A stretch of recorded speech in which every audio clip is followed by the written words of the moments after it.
Баршаңызға сәлем. Біздер бүгін 40 минутта дайын болатын тауық етінен шашлык дайындаймыз. Менімен бірге болыңыздар. Видеоны толықтай көріп, лайк басып, комментарий қалдыруды ұмытпаңыздар. Ал кеттік. Ең алдымен тауықтың төс етін 4 бұрышты етіп турап аламыз. Үлкен де емес, кішкентай да емес, орташа болғаны жақсы.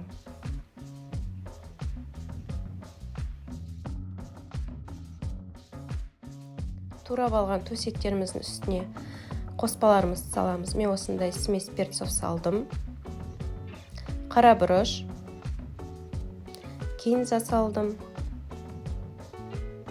Және паприка мен тұз.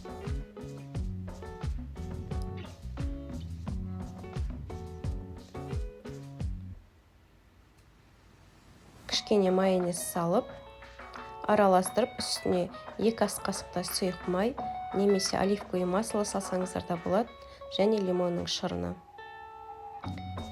Барлығын араластырамыз.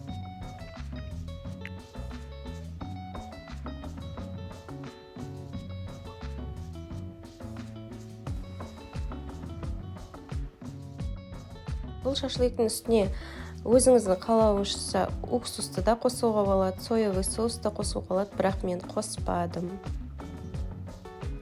Егер қосам десеңіздер, өз еріктеріңізде. Енді тәтті бұрышымызды турап аламыз, шағындап 4 бұрышты етіп, менде қатырылған тәтті бұрыш, сіздер свежийінде қолдасаңыздар болады.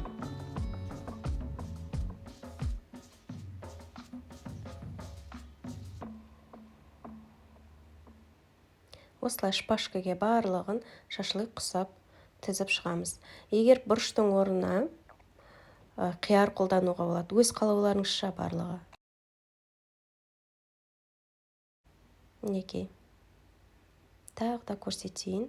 Дәл осылай барлығын тізіп шығамыз.